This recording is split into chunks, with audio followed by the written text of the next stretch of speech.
اور کہہ دو کہ لوگو یہ قرآن تمہارے پروردگار کی طرف سے برحق ہے، تو جو چاہے ایمان لائے اور جو چاہے کافر رہے۔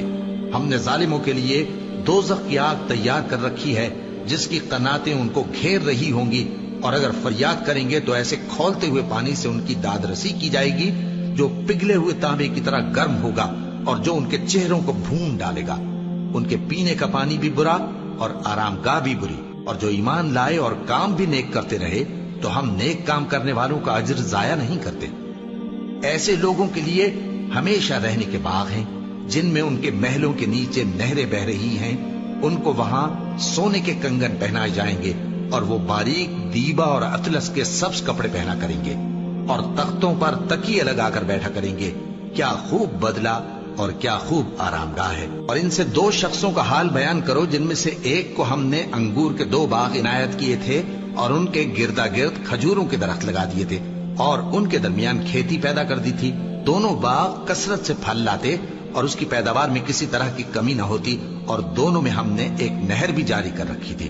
اور اس طرح اس شخص کو ان کی پیداوار ملتی رہتی تھی۔ تو ایک دن جبکہ وہ اپنے دوست سے باتیں کر رہا تھا، کہنے لگا کہ میں تم سے مال و دولت میں بھی زیادہ ہوں اور جتھے اور جماعت کے لحاظ سے بھی زیادہ عزت والا ہوں، اور ایسی شیخیوں سے اپنے حق میں ظلم کرتا ہوا اپنے باغ میں داخل ہوا۔ کہنے لگا کہ میں نہیں خیال کرتا کہ یہ باغ کبھی تباہ ہو، اور نہ خیال کرتا ہوں کہ قیامت برپا ہو، اور اگر میں اپنے پروردگار کی طرف لوٹایا بھی جاؤں تو وہاں ضرور اس سے اچھی جگہ پاؤں گا۔ تو اس کا دوست جو اس سے گفتگو کر رہا تھا کہنے لگا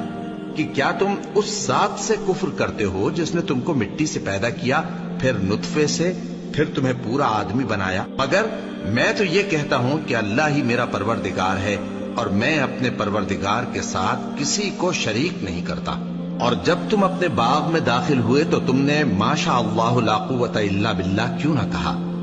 اگر تم مجھے مال و اولاد میں اپنے سے کمتر دیکھتے ہو تو عجب نہیں کہ میرا پروردگار مجھے تمہارے باغ سے بہتر عطا فرمائے اور تمہارے اس باغ پر آسمان سے آفت بھیج دے تو وہ صاف میدان ہو جائے، یا اس باغ کی نہر کا پانی گہرائی میں اتر جائے تو پھر تم اسے تلاش نہ کر سکو، اور اس کے میووں کو عذاب نے آ گھیرا اور وہ اپنی چھتریوں پر گر کر رہ گیا،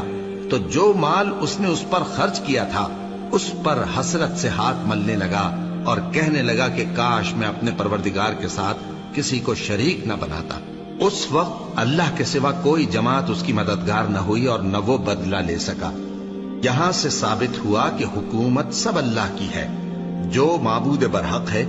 وہی بہترین ثواب عطا کرنے والا اور بہترین انجام لانے والا ہے۔ اور ان سے دنیا کی زندگی کی مثال بھی بیان کر دو کہ وہ ایسی ہے جیسے پانی جسے ہم نے آسمان سے برسایا تو اس کے ساتھ زمین کی پیداوار مل کر نکلی، پھر وہ چورا چورا ہو گئی کہ ہوائیں اسے اڑاتی پھرتی ہیں، اور اللہ تو ہر چیز پر قدرت رکھتا ہے۔ مال اور بیٹے تو دنیا کی زندگی کی رونق و زینت ہیں، اور نیکیاں جو باقی رہنے والی ہیں وہ ثواب کے لحاظ سے تمہارے پروردگار کے ہاں بہت اچھی اور امید کے لحاظ سے بہت بہتر ہے۔ اور جس دن ہم پہاڑوں کو چلائیں گے اور تم زمین کو صاف میدان دیکھو گے اور ان لوگوں کو ہم جمع کر لیں گے تو ان میں سے کسی کو بھی نہیں چھوڑیں گے، اور سب تمہارے پروردگار کے سامنے صف باندھ کر لائے جائیں گے۔ تو ہم ان سے کہیں گے کہ جس طرح ہم نے تم کو پہلی بار پیدا کیا تھا اسی طرح آج تم ہمارے سامنے آئے، لیکن تم نے تو یہ خیال کر رکھا تھا کہ ہم نے تمہارے لیے قیامت کا کوئی وقت مقرر ہی نہیں کیا، اور اعمال کی کتاب کھول کر رکھی جائے گی تو تم گناہگاروں کو دیکھو گے کہ جو کچھ اس میں لکھا ہوگا اس سے ڈر رہے ہوں گے، اور کہیں گے ہائے شامت، یہ کیسی کتاب ہے کہ نہ چھوٹی بات کو چھوڑتی ہے نہ بڑی کو، کوئی بات بھی نہیں مگر اسے لکھ رکھا ہے، اور جو جو عمل کیے ہوں گے سب کو حاضر پائیں گے، اور تمہارا پروردگار کسی پر ظلم نہیں کرے گا۔